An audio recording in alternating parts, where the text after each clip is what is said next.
How do I know if I have to write an accent on a word? Well, we need to follow some steps. The first thing that we need to know is that we need to separate a word in syllables. That's the most important thing because we need to identify what syllable is the strongest, where we have the strongest sound. And then when we identify the strongest syllable, we named the word according to that position of the stressed syllable. We need to count the syllables from the end to the beginning. For example, the word comedor has 3 syllables. Comedor. Dor is gonna be my first syllable. Me is gonna be my second syllable, and co is gonna be my third syllable. In this word, comedor, my strongest syllable is dor. So now we know this is the first syllable. If we have the stress on the first syllable, like in this case dor, that word, the whole word, not only the syllable, but the whole word, we are gonna give the name aguda. So if the stress is in the first syllable, the word is aguda. If the stress is in the second syllable, that word is grave o llana. If the stress is in the third syllable, that word is esdrújula. And if we have more syllables, the rest of the syllables, they are called sobreesdrújulas. With my example with comedor, now I know that this word is aguda because it has the stress in the first syllable. And then, do I need to write an accent or not? So let's go to see the next rule. Now we know the names, aguda, grave, esdrújula y sobreesdrújula. Ahora, now, we need to know when we have to stress each one. And let's follow these rules.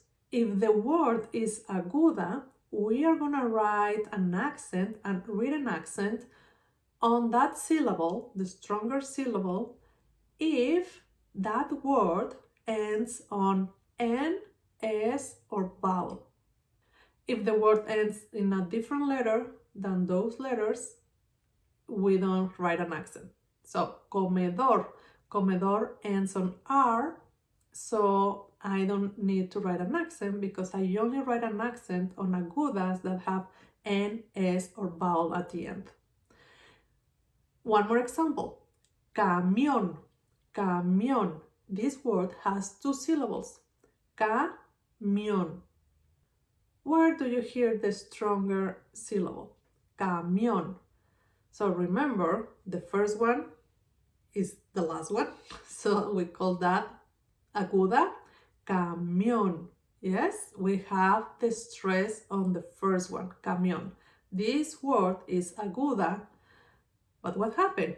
This word ends on N.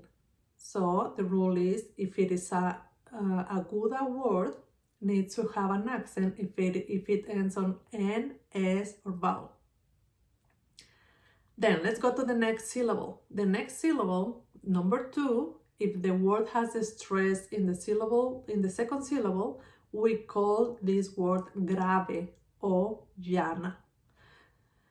And the rule for the graves is this. They are gonna have an accent on that strong syllable only if it doesn't end on N, S, or vowel. For example, mesa, mesa. Where do you hear the strong sound? Mesa, yeah, in the second one. Sa is the first syllable, me is the second syllable. That means that this word is grave. But this word ends on a vowel, A.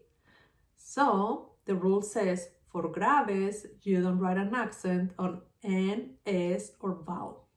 So it ends on A, I don't need to write an accent. And I have another example, lápiz, pencil, lápiz. Lápiz has two syllables. Lápiz. The first syllable is pis, the second syllable is la.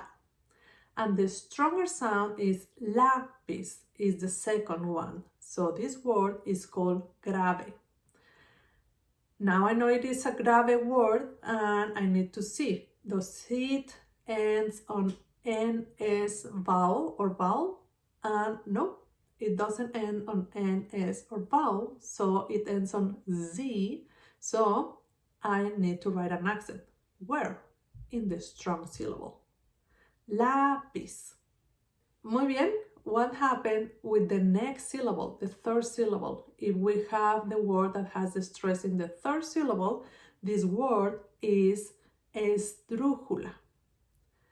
For example, the word cuéntame, cuéntame, tell me, cuéntame. I'm gonna divide this word cuéntame. My first syllable is me, my second syllable is ta. Then where is the strongest sound? Cuéntame, cuéntame. If I have the stress in the third syllable, this word is called esdrújula. Now, what is the rule? All the esdrújulas need to have an accent. Where? In the third syllable. Cuéntame, cuéntame. And what happened with the next kind of words that they are sobre esdrújulas?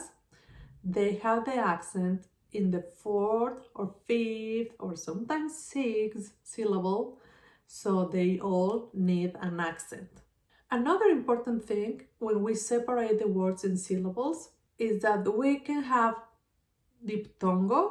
Diptongo is two vowels together, or triptongo, three vowels together. If we have two vowels together, they need to be in the same syllable.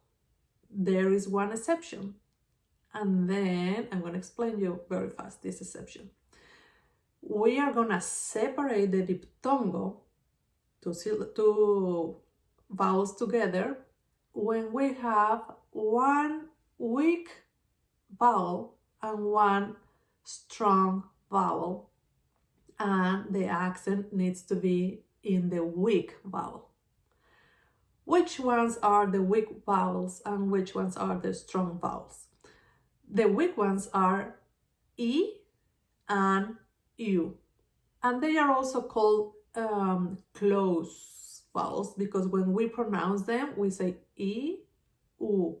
And the other vowels are strong or open, because we need to open our mouth when we talk. A, E, O. So those are strong vowels. But if we have one of these strong vowels next to a weak vowel, like E or U, and if we need to stress the weak ones, we need to help them with a lot of help. The first help is that they are going to have their own syllable. And the second help is that they need to have an accent. What happens if they don't follow the rule of aguda, grave, or esdrújula? We don't care about that. First, we need to help the weak ones. I like that rule. It's cool. For example, comía, comía. That means ate. I ate or she ate. Comía. I'm gonna separate in syllables. This word is comía. Comía. First, I need to try to follow the first rule. Co and then mía. Comía. These two vowels together. And then I notice that I have a weak one that is E in Spanish, E and then A. But the stress needs to be in the E, comía. So I need to help this weak vowel. So I'm gonna do the first thing to give to this weak vowel his own or its own syllable. Comí, and then I'm gonna put a part A. Comía. And the second thing that I need to do is to write the accent on the I. Comía. Comía. Normally it happens with all the words in the imperfect tense because they end on ia, ias, when the word has an AR ending. Okay, I'm gonna give you some exercises, some examples, and I hope you like this video. I hope you understand these rules, and if you have some questions, just let me know.